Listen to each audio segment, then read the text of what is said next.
Nikita Mirzani kembali heboh perseteruan dengan putrinya Loli. Polemik yang terjadi, Nikita Mirzani dengan Loli sudah berjalan cukup lama dan tak kunjung damai. Belum lama nih Nikita Mirzani dikabarkan dapat informasi dari seseorang terkait percintaan putrinya dengan kekasihnya. Sontak emosi Nikita Mirzani memuncak tak terbendung ketika mengetahui putrinya melakukan tindakan aborsi. Tak terima peristiwa tersebut yang dialami putrinya, akhirnya Nikita Mirzani menjemput paksa Loli dari kamar apartemennya. Peristiwa tersebut seketika menggegerkan warganet, adanya video beredar di dunia maya. Loli putri menangis histeris berteriak saat dilakukan penjemputan paksa di apartemennya. Insiden itu menarik simpatik jutaan mata masyarakat Indonesia dalam mengetahui peristiwa tersebut. Tentu pro kontra bermunculan di sosial media. Lantas seperti apakah tanggapan praktisi hukum, melihat peristiwa tersebut dan sanksi apa hukum yang akan didapat jika itu benar terjadi? Selama gue pacaran sama Loli, yang kalian tahu, hampir setahun gue LDR. 3 Maret, gue ketemu Loli. 3 Maret 2024, gue jemput Loli. Karena Loli sendiri yang bilang ke gue, kalau nggak ada yang mau terima dia di Indonesia. Itu ada di tanggal berapa gue lupa, pokoknya di sini ada ininya, ada buktinya. Itu dia di 26 Maret 2024, jam 18.46. Di sini. Iya. Enggak dibolehin masuk. Oh ya nggak apa-apa. Nggak apa-apa. Nggak apa-apa. Makasih ya. Itu yang membuat gue sedih. Makanya sampai sekarang gue masih kebayang teriakan-teriakan dia di video-video mereka. Makanya di sini gue bakal kasih tahu kebenarannya, agar kalian jangan pernah menyalahkan kita terus atau nge-blaming kita terus. Itu kami sebenarnya sudah melihat dari jauh-jauh hari terkait berkembangnya kasus ini, karena bagi kami selaku kuasa hukum sangat prihatin melihat kasus ini, karena terlebih daripada itu saudara NM selaku orang tua yang dimana anaknya sebagai korban, menurutnya kami sangat menyikapi ini sebagai keprihatinan ya. Karena setelah kami gali, ternyata ancaman pernah dilontarkan di tahun 2023 oleh saudara NM kepada klien kami, yang dimana klien kami mendapat ancaman akan dilakukan upaya hukum apabila klien kami tetap melanjutkan asmara dengan anak yang bersangkutan. Dilakukan oleh Nikita Mirzani terhadap anak kandungnya, itu adalah menjadi hak daripada Nikita Mirzani. Karena walaupun bagaimana, itu adalah anak kandungnya dan Nikita Mirzani adalah orang tua kandung. Perkara mereka adanya persoalan mereka yang sudah begitu lama, itulah urusan mereka. Tapi ini bicara soal tanggung jawab dia sebagai orang tua. Masih di bawah umur, itu otomatis ada namanya Undang-Undang Perlindungan Anak. Nah, sekali lagi saya sampaikan tadi, saya tegaskan bahwa jika ini memang betul-betul terbukti, ini semua harus diuji.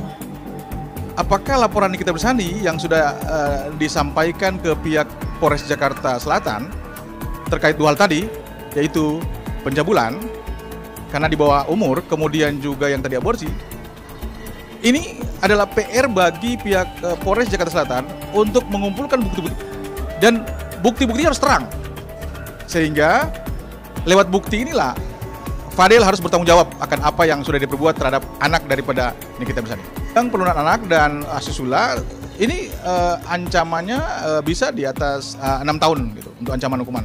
Jika memang terbukti bersalah, terbukti bahwa dia memang melakukan itu, tindakan aborsi dan juga asusila atau kekerasan seksual terhadap anak di bawah umur. Nah, otomatis bisa kena 2 pasal berlapis. Unsur pidana terkait pasal yang dilaporkan itu kan terkait pasal 76D dan 75 ya. Itu dimana unsurnya itu ada upaya paksa untuk berhubungan atau untuk melakukan aborsi. Tapi tadi sudah kami buka secara gamblang terkait bukti-bukti yang klien kami miliki, di mana salah satunya ada bukti hasil USG. Itu menurut kami merupakan satu bukti petunjuk yang bisa membantah apa yang dilaporkan terkait dugaan pasal 76D atau pasal 75 yang saudara NM laporkan di Polres Jakarta Selatan.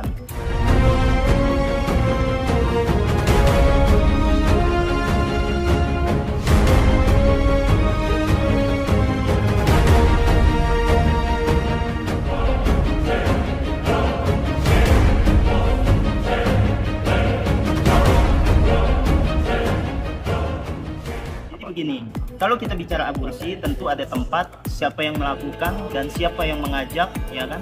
Dan itu tadi sudah dibantah oleh klien kami bahwa hal tersebut tidak pernah dilakukan oleh klien kami ataupun kekasihnya pada saat itu.